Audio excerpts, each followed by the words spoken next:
گرتنی چەک و چوونی شاخ بووم بە شۆڕژگێرێکی تەواو و 24 عەیاری حرفەیی. پێشەوەی عەلی بم، کوڕی داک و بابم بم، برای خوشک و برایان بم، هاوڕێ و هاوشاری شارەکەم بم، پێشمەرگەی خۆبەخش و 24 سەعاتەی حەوت ڕۆژی هەفتە و ساڵ 12 مانگەی گیان لەسەردەستی کۆمەڵەی شۆڕژگێر بوو. پێشمەرگایەتی و کۆمەڵەبوون لای من سیاسەت، مارکسیەت، دین و مەبدە، نیشتیمان، کوردبوون، هاوڕێیەتی و هەر هەموو شت، تەنانەت دڵداری و خۆشەویستیش بوو. هەر هەمووی ئەوانە دوای ژیانی پێشمەرگایەتی و کۆمەڵەبوونم دەهاتن. گیانلەبەرێکی ڕۆبۆت ئاسا بووم، هەر دەم و لە هەر شوێن ئامادەی فەرمان و ئەرکی حیزبی بووم. نەمدەزانی بۆ زۆر قوڵ نەمدەخوێندەوە. لە بۆ بەرنامە و سیاسەت و دواڕۆژی نەتەنیا کورد و کۆمەڵە، بەڵکو بۆ ژیان و چارەنووسی خۆشم، نەشە و سەرخۆشی تفەنگەکەم، جلی پێشمەرگایەتی و سیمرغەکەم بووم. فەرمان و بریارەکانی کۆمەڵە لە هەموو ئایەت و دەقێک لام پیرۆزتر بوو. وا تێگەیشت بووم حیزبایەتی و کۆمەڵەبوون پێش نیشتیمان و خاک و کوردبوون دێت.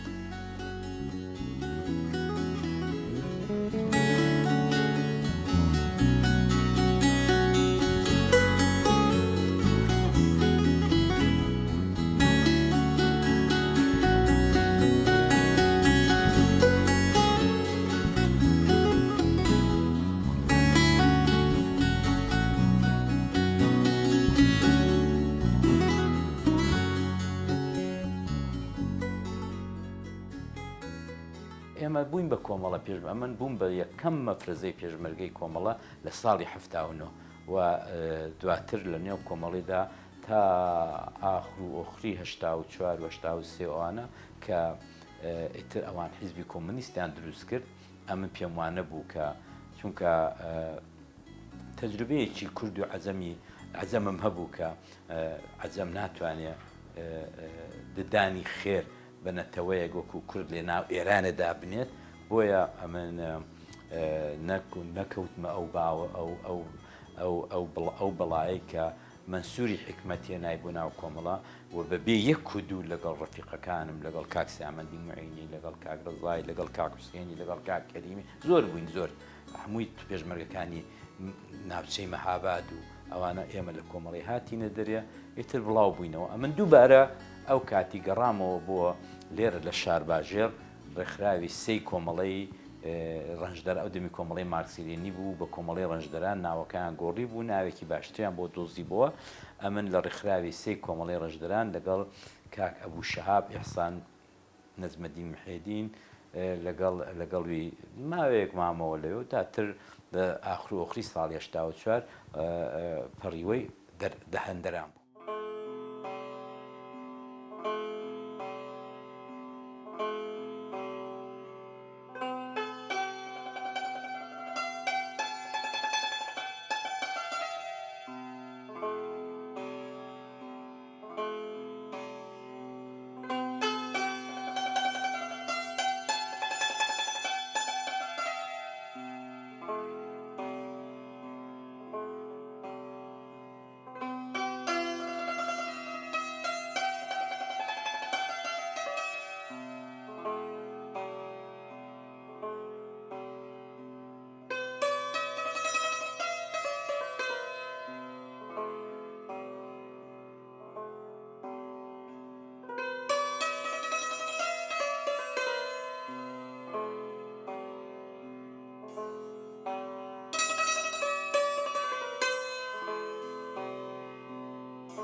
ساڵێک و زیاتر نیو ساڵ و نیو زیاتر لێ مامەوە و وەکو پێشمەرگەیەکی باشوور هەڵدەستام لە مەقڕدات دەچووم داهاتینە ناو شار دەڕۆیشتینەوە ئیتر وەکو پێشمەرگەیەکی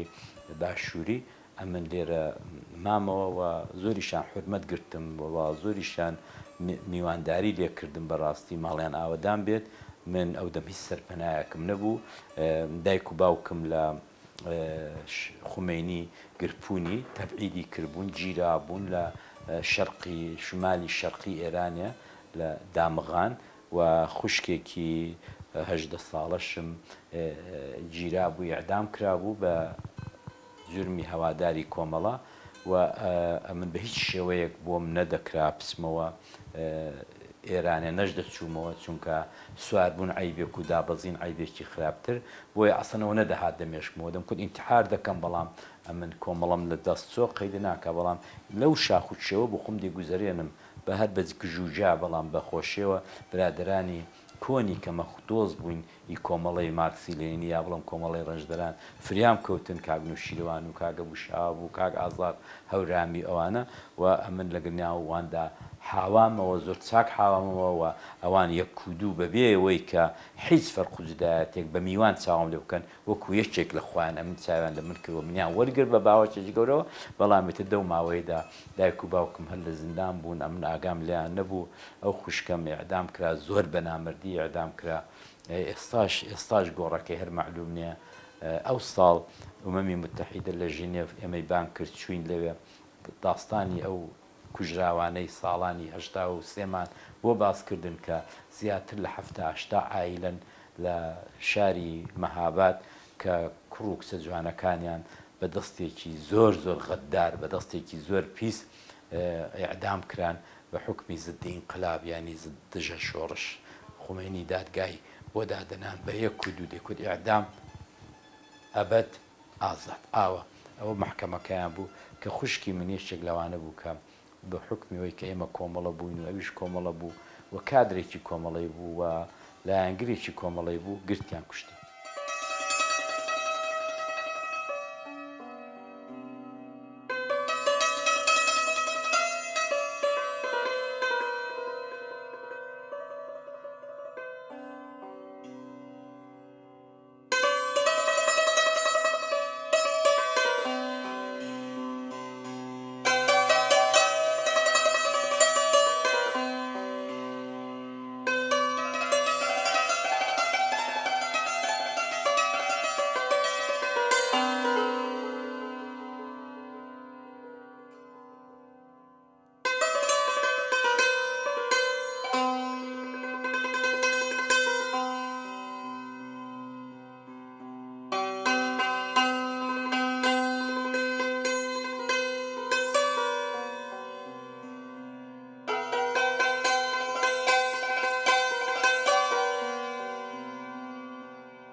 حقیقەت ئەوەیە کە لە ساڵی هەفتاهەشت کە لافاوێکی شۆڕش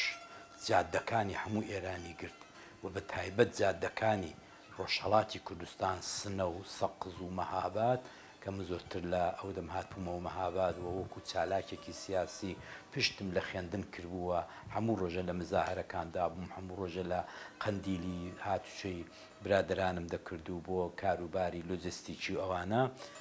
حقیقەت ئەوەیە کە لافاو بە جادەکاندا داهات لافاوی ژن و پیا و کچ و کوڕ و بەڕاستی کچانمان ئەو کات زۆر زۆر چالاک بوون لە مزاهرەکان خەتی ئەوەڵی مزاهرەکان بوون و کار و چالاکیان دەکرد زۆربەی کچەکان جەزبی یەکێک لەو ڕێکخراوانە ببوون بەرەو یەکێک لەو ڕێکخراوانە چوو بوون یا دموکرات یا کۆمەڵە یا چریک یا پەیکار و دەورێکی یەکجار سەرێکیان هەبوو لە کاروباری ڕۆژنامەنووسی مەکتەبەکان و ڕۆژنامەنووسی دیواریان پێدەکوت و ئەوانە دەوێتەوە دانانی معرەزی کتێبی سیاسی کچەکان زۆر چالاک بوون زۆر هەرچەند بەڕاستی ئەو دەمیش کچەکان زۆر گوناح بوون چونکە بربەستێکی یەکجار زۆر لەلایەن بابوو برا و دایکەوە بۆیان بوو کە نابێ زۆر پستنە دەرێ دەبێ خۆیان داپۆشن بەرحاڵ ئەو کۆلتوری کوردیە بوو بە سەدێک و بەرهەڵەستێکی گەورە بەرامبەر بە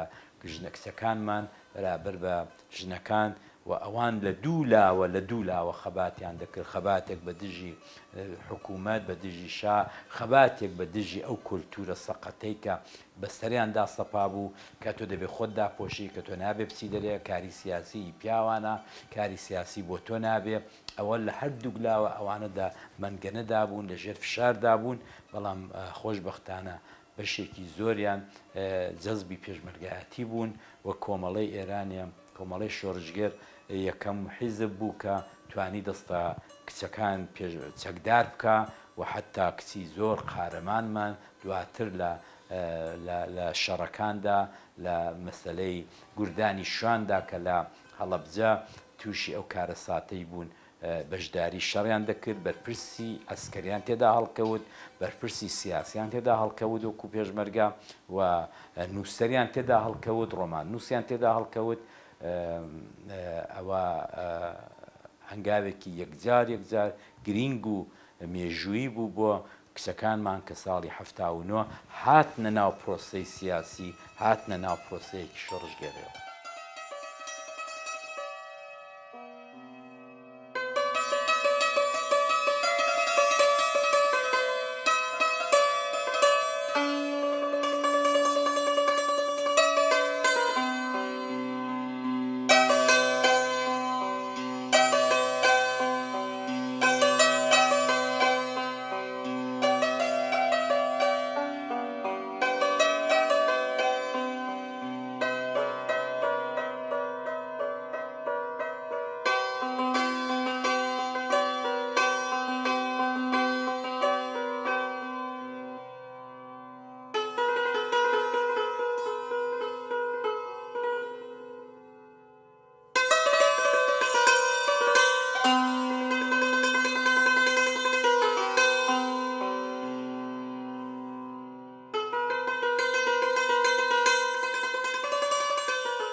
ئەوە بەڕاستی یەکێک لەو کارانەی کە بەڕاستی دەبێت فیلمی لێ دروستکرێ و بکرێ بە دۆکۆمنتاری ئەو کاتە بوو کە پێشمەگە لە ڕۆژهەڵاتی کوردستان دروست بوو هیچ ئامرازێکی گەیاندن و ئەوە نەبوو دواتر ڕادۆمان دروست کرد و دواتر بە ڕادۆ بە ڕەمز و بە ئەوە پەیامەکان دەڕۆی لە تەریق دەنگی ڕادۆوە چه حزبی دموکراسی کۆمەڵە بەڵام لەوە گرنگتر ئەوە بوو کە ئەو دایکانە پێیان دایکە پێشمەرگە پێیان لە مەقەڕەکانی پێشمەرگە نەدەبڕی شەو و ڕۆژ ڕوحیان بەسەر ڕوحی منداڵەکانیانەوە بوو لەوە دەهاتن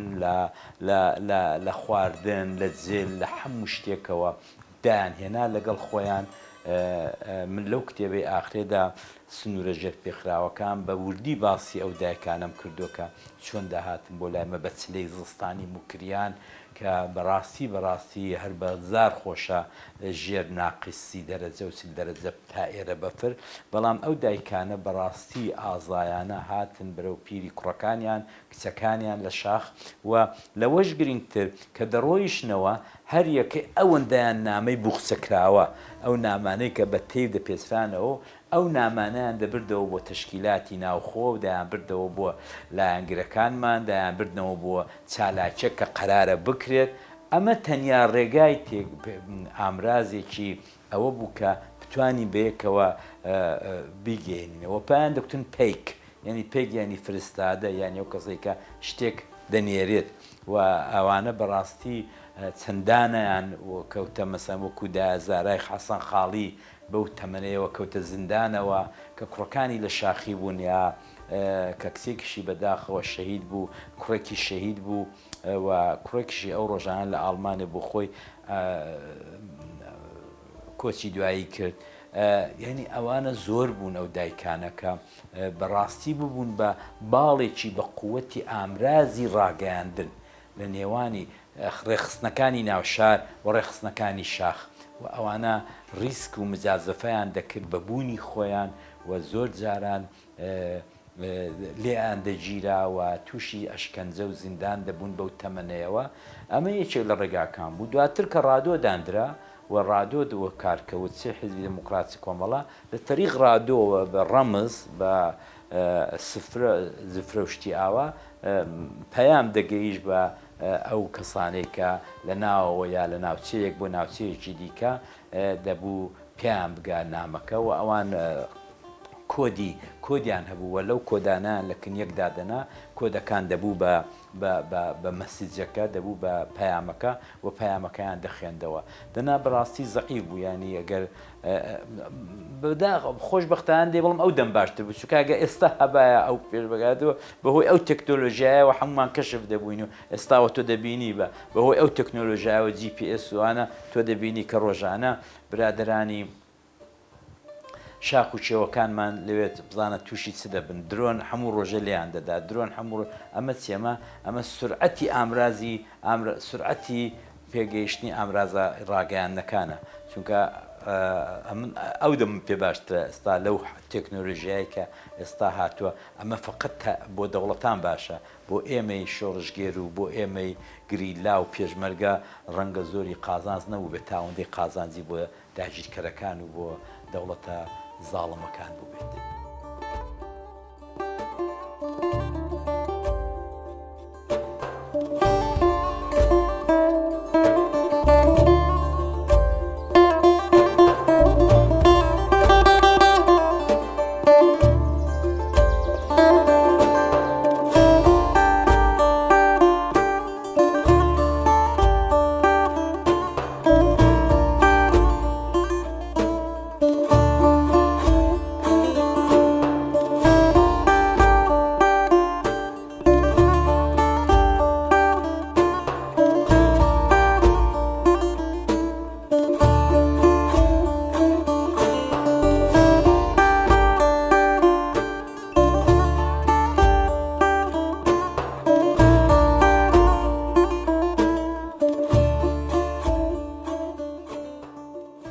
هاتم گەیشتمە سوید لە ژیانی پێشمەرگایەتیوانە دەدابڕام ڕۆژێک دکتور ئەمیری حەسەن پور میوانم بوو لە سوید ئەم باسی ئەوانم بۆ کردکە و خەڵکانم دیوە و باسی زەبیحی زۆر ئەو چونکە زۆری زەبیحی بەلاوە گرنگ بوو کاتی خۆی کە تێزی دکتۆراکەی نووسیوە زەبیحی لە کۆری زانیاری لە بەغداوە پەیوەندی بە زەبیحیەوە کردو و زەبیحی یارمەتی کردو لەسەر زمانی ستانداردی کوردی و ئێستا بەخۆشیەوە ئەو نامانەمان چاپ کردو لە چاپی پەخش و سەردەم کە قەرارە بە زووی بڵاو بێتەوە یەک دانەی نمونەم لەلایە کە دەتوانم پێتان نیشان بدەم ئەمە ئەو کە میوان بوو هەراوە بە سوودفە باسیێوانم بۆ دەکرد کە من لە چێ باسی زەبیحیم بیستۆ لە بەغدایە و لە سلەیمانی و لە باشووری کوردستان زۆری پێخۆش بوو تیجا عەلی تۆ بۆ دەست پێ ناکەی بە ئەو شتانێک کە کۆت کردوێتەوە زۆرتی فەرە پێ بدە و شتێک لەسەر زەبیحی بکە و لەسەر نووسراوەکانی و لەسەر ژیانی منیش دەستم پێکردبەوەی کە بڕۆم وتیوێژە بکەم و ئەو بەمنی کوکتێچێک لە ئاکادمی ترین شێوەی مێژوونووسین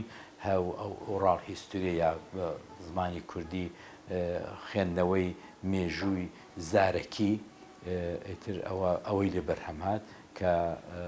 وتیوێژی کەسی وەکو دکتۆر عێزەدین مستفا ڕەسوڵ و شێخ عێزەدین و حەمەد ئەمینی سرازی و کەریم ئیسلامی و سوزانم مام جەلال و مەلا عەوڵا و مەلا ماتۆڕ و کاک شێخ لەتیف و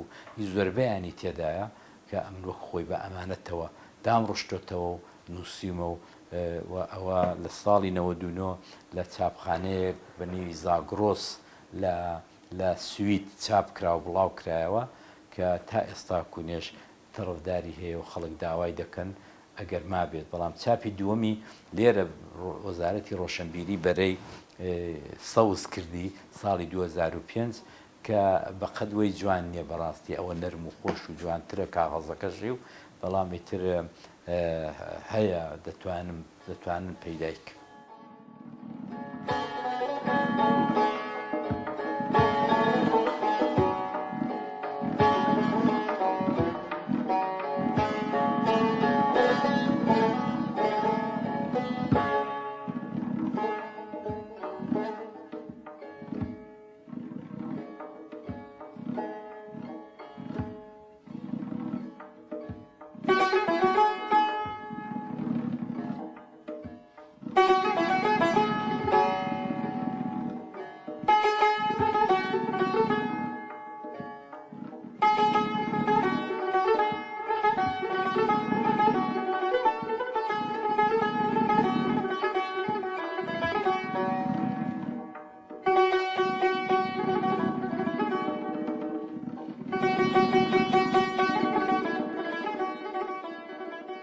ئەوەی ڕاستی بێ ئێمە لە مەکتەب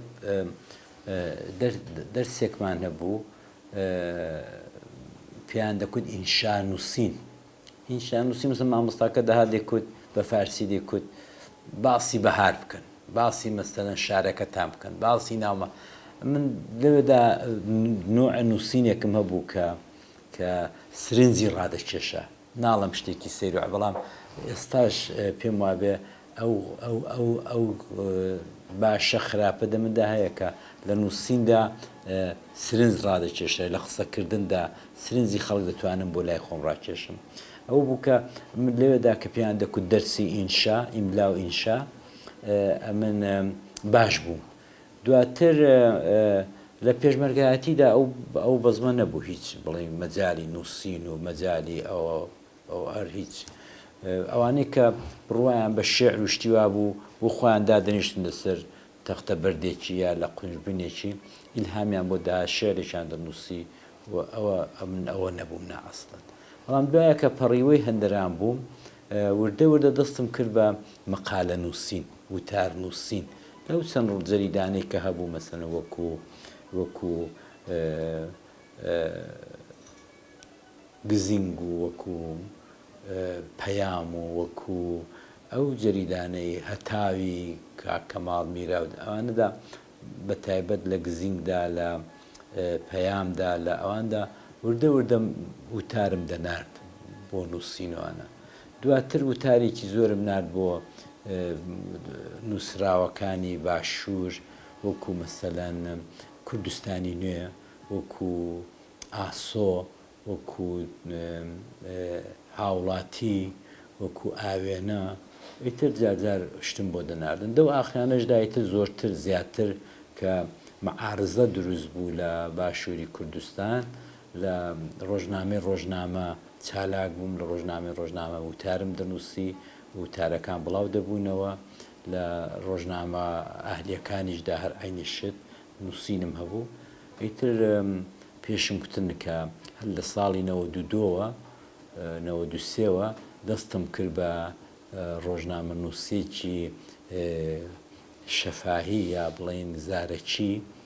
کە کامێرایەکم دەبرد و لەگەڵ خەڵک و توێژم دەکرد و توێژەکەم دێنا لە ماڵەیە دەم کرد بە تێکست دەم کرد بە دەق و ئەو کتێبم پێ تەواو کرد کتێبی ژیان و بەسەراتی زەبیحی یعنی بەردەوام لە خوشببینێکەوە خەریکی نووسین و دواتر کە کۆمپیوتەر هات لە ساڵانی 94 و ئەوانە کە من زۆرتر عاشقی نووسین بووم بە کۆمپیوتەروانە دیسانەکانە بە کۆمپیوتەریش ئەمن کارەکەمی بۆ ئاسان کردمەوە و لە کتێب نووسیندا بە تایبەت ئەوە 11 ساڵی خایان ژیان و بەسەراتی عەبدوڕەحمانی زەبیحی کە لە 92 تەواو بوو دواتریش کە هاتوومەوە باشوور لە زۆربەی دەستگاکاندا مەشغوڵ بووم و نووسینم هەبووە و ئیتر قەرارە ئەم ڕۆژانە بە نێوی زایەڵە یا جارێ ناوەکەی بزانی چی لێ دێت کۆی نووسینەکانم بڵاوکەم.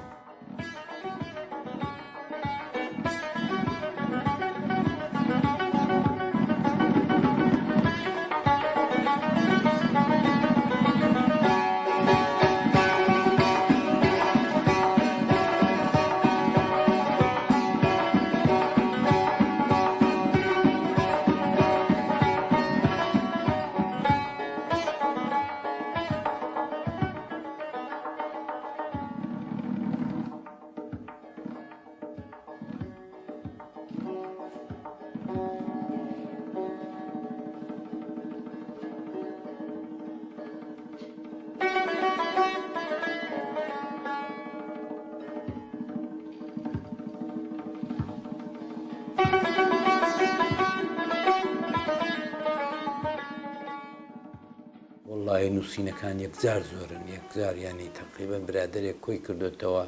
خۆی لە هەزار لاپەڕەداوە هەر وتارەکان کتێبەکەش ئەوە ئەو کتێبەیە کە خۆم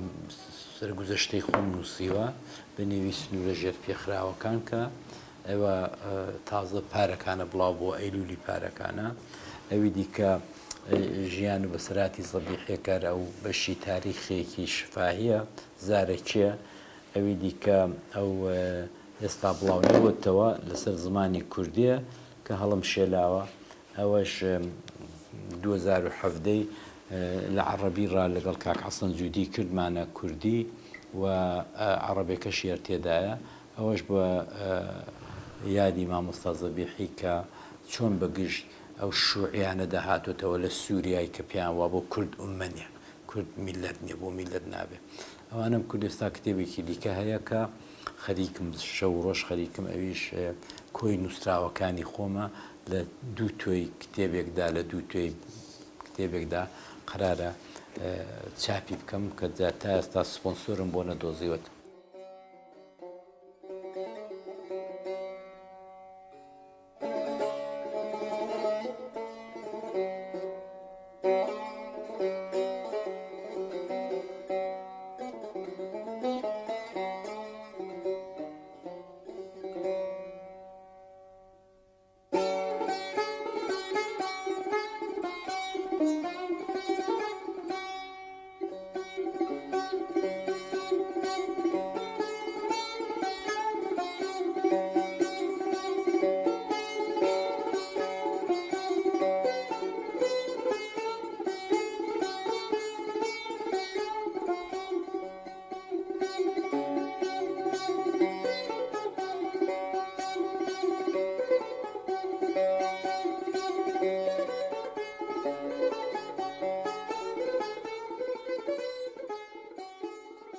من بەغێرە ڕۆشنگەری بۆ منداڵەکانمان بەغێر ڕۆشنگەری بۆ نەوەی نوێ هیچ ئامانجێکی دیکەم نیە زۆربەی نووسراوە و قسە و مقابلەکانی من کە بۆ خۆم دایان جار لەگەڵ جەنابن مقابلەشم کردووە مقابلەکانم زۆربەی ڕخنەگرانەیە من لەوەتی دەستم داوەتە قەڵەم و دەستم دەنووسین کردو و توێژی تەلەڤیزۆنی دەکەم و دەردەکەوم لە تەلەڤیز شاشەکان من کەسێکی ڕخنەگر ناسراوم ڕخنە دەگرم و من تەنانەت لەسەر ئەو باوەڕەم کە ئۆپۆزیسیۆنیش بەشێکە لە دەسەڵات و دەبێت ڕخنەگر بی چونکە ئەگەر تۆ ڕخنەگر نەبی نەوەی نوێ بەرچاوی ڕوون نابێت کە عیب و کەم و کوڕەکان لەکوێ من خۆم بە قەرزداری ئەو نەوەیە دەزانم کە دوای من دێنە گۆڕێ و ئەو نەوەی دەزانم کە ئەو ڕۆکان لە تاریکیدا دەژین و بەرچاویان ڕوونیە کە بتوانم ئەوەندەی کە بۆم بکرێ بەرچاو ڕوونیان بدەمێ لە دەسەڵاتی کوردی لە ئابووری لە خۆشگوزەرانی بە تایبەت.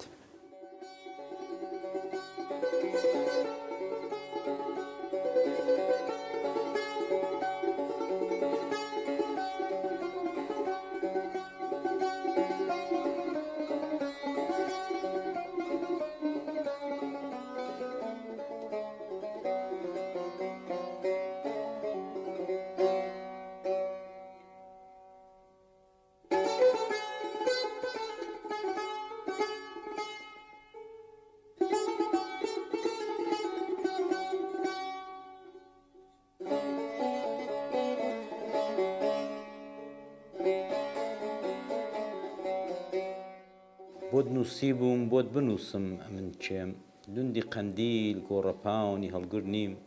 بەرەو بەرزایی دەچم گەرچی وردم خاچی بەرپێی تێکۆشەرێکی کوردم هەر لە کۆنەوە ئەوەندە ئاشقی و شیعرەی بووم مامۆستا هێمنی نەمر کە کوتم ئەگەر هاتوو دنیا هاتوو کوڕێکم وە دەستکەوت کوڕێکم بوو نێوی دەنێم هەڵگورت ئێستا کوڕەکەم هەڵگورت 33 ساڵێتی کچێکیشم هەیە نێوی برژانگە ئەویش هەر لەسەر شێرێکی نووری شەخص حەمە ساڵە شێخ نووری هەیە ئەویش دەڵێ من بەو برژانگە بۆیە خۆشحاڵم خاچی بەرپێی تۆی پێ ئەماڵم ئەوە کاتی خۆی کە تیپی مۆسیقای سولەیمانی بۆ یەکەم جار لە سەردەمی ئاشبەتاڵدا هاتن بۆ مەهاباد و ئەو کۆڕە خۆشیان کرد من عاشقی ئەو گۆرانەی کەریم مامۆستا کەریم کابانی ڕەحمەتی بووم کە دەیکوت من بەو برژانگە بۆیە خۆشحاڵم خاچی بەرپێی تۆی پێ ئەماڵم ئەوە بوو کە کچم بوو ناوم نا برژانگ ئێستا کوڕێک و کچێکم هەیە چەندی برژانگە 33 ساڵە کوڕەکەش ناوی هەڵگوردە 32 ساڵە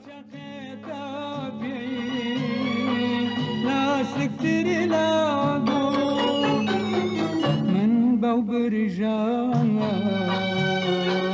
بۆیە خۆشحاڵم من بەو برژانگە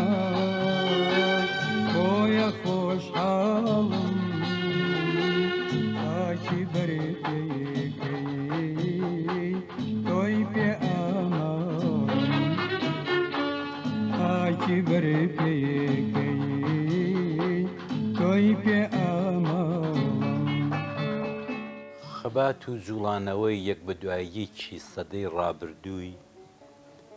گەلی کورد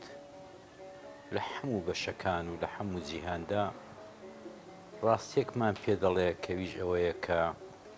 ئێمە حتا ئەو لەحزەیەش کە دانیشتوین و بە هەزاران ڕێبواری شۆڕژگێر و گیانفیدا و ڕەوان شادمان بەڕێ کردو و بە هەزاران پێشمەرگە و گریلا گیانی خۆیان بۆ شتێک بە نێوی ئازادی و ڕزگاری کوردستان ڕزگار کردو. ئەم پێم وانێ ئەو چێڵگەیە لازم بوو ئەو هەمووە بە قەولی پەشێ و دەڵە کاسە سەر و خیانە بەرێ لەگەڵ خۆی. دەبێ هەڵەکە لە جگایەکی دیکەدا بێ کە من هەمیشە و دایم حەول بۆی دەدەم و حەولم داوەکە ئەو هەڵەیە بۆنەوەی نوێ دەستنیشان بکەین کە بۆچی خەباتی ڕزگاری خوازی کوردی ئەوەندەی خایاندووە. ئەم پێم وابێ کە ئێمە تا ڕادەیەکی یەکجار زۆر لە خەباتی ڕزگاری بۆ نیشتیمان بۆ خاک بۆ نەتەوە بۆ تاکەکان نەهاتوین نەگوزەراوین بازمان نەداوە بەسەر قۆناغی دەرەبەگایەتی قۆناغی شوانکارەی. بۆیە ئێمە عیلاجمان ئەوەیە کە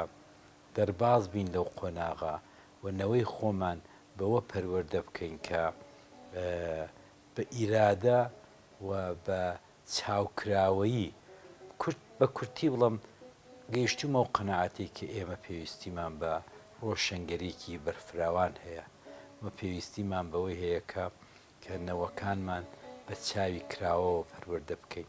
پەروەردە لە خەباتی کوردایەتیدا زۆر جار غایب بۆ زۆر لە خەباتی ئازادی بۆ ئینسانەکان بۆ ڕزگاری پەروەردەمان وەلا ناوە پەروەردەمان ئەو ئەهمیەتی کە دەبێ پێی بدەین ئەو گرنگەی کە دەبێ پێ بدەین پێمان نەداوە. لەوە دواوە با ئێمە لە باخچەی مناڵانەوە لە پێش باخچەی مناڵانەوە دەست بکەین بەوەی کە پەروەردەی نەوەی نوێ بکەین پەروەردەیان بکەین کە ژنیانی چی پەروەردەیان بکەین کە مافی ژن چیە پەروەردەیان بکەین کە مافی قسەکردن مافی منداڵ مافی بەرامبەرەکەم مافی ئەوەی کە بە دژی من قسان دەکا ئەو مافانەی هەر لە منداڵەوە دەمێشکیدا بەرینە ژوورێ ئەو دەمی یەکتر قبول بکەین ئەو دەمێوە بکەین. دوو ئەوەی کە من لە ژیانی پێشمەرگایەتی خۆم زۆرم زەرەر لێ کردەوە و زۆرم عەزاب پێوە کێشاوە و تێشیدا بەشدار بووم بەداخەوە ئەویش ئەو شەڕە خۆ کوژێ بووە ئەو شەڕە برا کوژێ بووە کە ئێمە قەت دەستمان لێ هەڵنەگرت و لە زۆربەی قۆناغەکاندا ئێمە بە گژێک داهاتینەوە بە زیاتیەوەی کە هەموو پێکەوە چڕ بینەوە و پێکەوە دەست لەناو دەست بە ڕوبەڕووی دوژمن بینەوە زۆر جار لەسەر شتێکی بچوو ڕوبەڕووی یەکتر بووینەوە و شەڕی خێناویمان کردووە. یەکێکی دیکە لە ئەو تەجروبانەی کە دەبێ هەمان بێویش ئەوەیە کە کاتێک ڕوبەڕووی یەکتر دەبینەوە زۆر بەقینەوە ڕوبەڕووی یەکتر دەبینەوە ئێمە تا ئێستاشی لەگەڵ بێت یەکترمان زۆر خۆش ناوێ مجاملە دەکەین لەگەڵ یەکتر لە کاتی شەڕدا وە دەزانین کەیتەوە دوژمنێکی سەرسەختی کوردمان دەستکەوتووە دەبێ لێی دەین بیکوژین مەحوی بکەینەوە لە ناوی بەری سۆشدا ئەوە ئەگەر بە چاوێکی تەڕەحمەوە چاوێکی ئەوەی کە ئێمە پەروەردە کرابین بەوەی کە یەکترمان خۆش بوێت هەرگیزەوەمان نەدەکرد. ئەمن خۆم وە هەمووی هاوڕەکانم بەوە پەروەردە نەکراین کە یەکترمان خۆش بوێت بەوە پەروەردە کراین کە دوژمنە جات چە و لا بێت چا و لا بێت چ ناوخۆ بێت چ دەرەوە بێت. ئەم پێما بێەوە هەڵەهایەکن کە دەبێ من کاری بۆ بکەم من بە نەوەی نوێ بڵم کە و ئەوە بەوە ناکرێت کە ئەمن پشت بە دەسەڵاتەوە بدەم بەوە ناکرێت کە پشت لە پشتی دەسەڵاتم تەنانەت ئەمن ئۆپۆزیسیۆنیشم پێ دەسەڵاتە ئەمە دەبێ ڕەخنەگر بین دەبێت ڕەخنەگرێک بین کە مناڵەکانمان وشارکەینەوە بۆیە ئەمن خەباتی ڕەخنەگرانم هەڵبژاردەوە و هەر بەردەوامیشتم.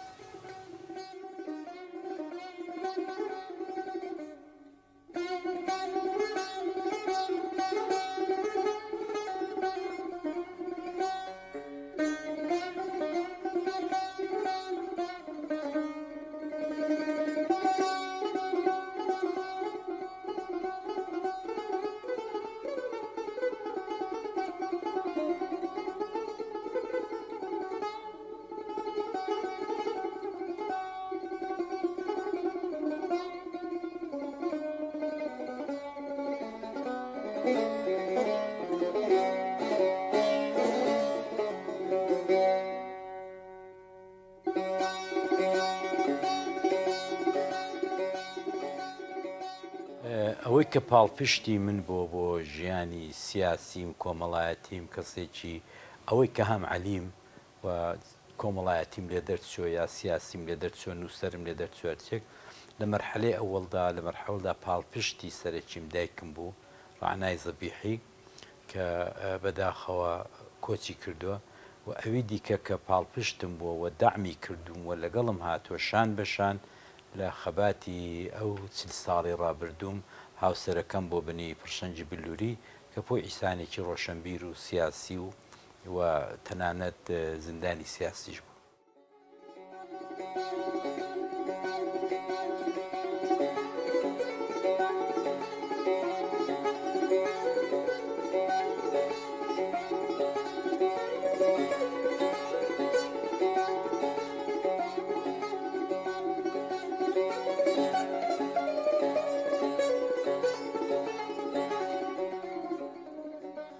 ئەوەی کە لەگەڵ بزوتنەوەکان و ڕێکخراوە سیاسەکانی چوارپارتی کوردستاندا یەکەم جار سرنجی منی ڕاکێشا و دیتم کە خەباتێکی وێچوو دەکاوەوەیش لەسەر پەروەەردە ڕاستی کۆمەڵی ژێکاو بوو مێژووی کۆمەڵی ژێکا بوو بۆیش علاقم بە کۆمەژووی کۆمەڵی ژێکا پەیدا کرد کە ئەو پێی وابوو دەبێت پێشەوەی کە دەست بۆ چەک بەری دەست بۆ خەباتێکی دەبێت منداڵەکانمان نەوەکانمان بە پەروەەردە تیارکەین و پەروەردەیەکی دروستیان بدەینە و خەباتەکەمان مەحدود نەکەینەوە بە بەشێکی بچووک هەر ئەوەی کە ئەو ڕۆکانە تەفگەری ئاپۆی دەیکا تەفگەری ئازادی دەیکا یا ئەوەی کە پێی دەڵێن ئاپۆ چی یا ئارتی نازەم نایسی دەدەن ئەویژەوەیە کە لە هەر چوار پارچەی کوردستان بە یەک تەوژم و بە یەک ئەوە دێت هاتۆتە گۆڕێ و خەبات دەکات لە پێناوی ئازادی تاکەکان پێش هەموو شتێکیدا من ئەوە تاسیری گەورەم لێ وەرگرت.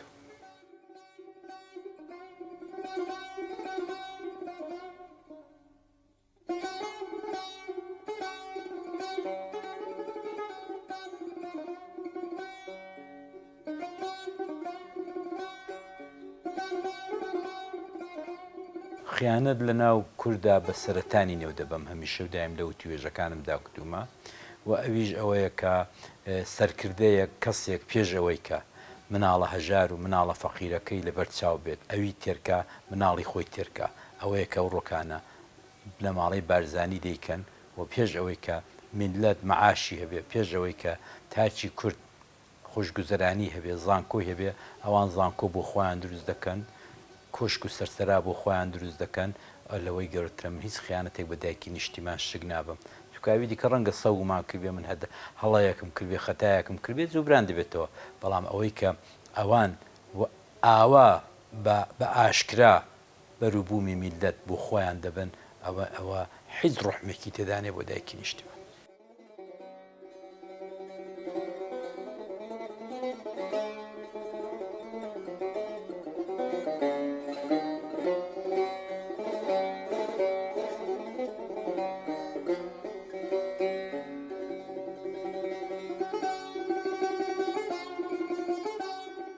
وڵا لە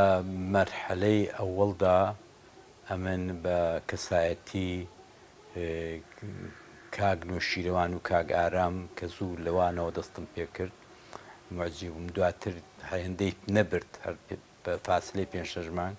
کاراکتەرێکی وەکو کاک فوادی مستەفا سوڵتانی کە ڕەمزێک بوو هەروەتر بە کاراکتەری زەبیحی کە هەم کوردیزانێکی زۆر ئەوە بوو بلیمەت بوو هەم خەباتجێڕێک بوو من بەوانە زۆر سەرسام بووم و زۆریشم دەرز لێ وەرگرت نەوەی کورد هەر کاتێک تاچی کورد گەیشتە یەقین کە پێش هەموو شتێک دەبێ سەرەتانی ناوخۆ لە ناو بچێت دەبێ خاینی ناوخۆ لە ناو بچێت ئەو جارەکانە منداڵ بە پیر و باوەڕێکی پێشکەوت و خوازانە بە پیر و باوەڕێک کە بۆنی ڕزگاری لێدێ پەروەردە کرد ئەو دەم دڵنیام کورد قۆناغێک نزیک دەبێتەوە لە قۆناغی ڕزگاری. بەڕاستی زۆر زۆر سپاستان دەکەم بەخێر بێن بەرنامێکی دیارە ڕێک و پێکتان هەیە و هیوادارم کە سەرکەوتوو بن لە بەرنامەکەتاندا مەمنونم کە منتان بەسەر کردەوە من تاکێکی زۆر زۆر بچووکم خزمەتکارێکی زۆر بچووکی و گەل و نیشتیمانم و هیوادارم عمرم بەردەوام بێت کە لەسەرەوەی کە بتوانم خزمەتی زۆرتری نەوەکانم منداڵەکانمان بکەین و خەڵک بکەین و خەباتی ڕزگاری خوازانەی کرد کورد لە هەر چوار بەشی کوردستان.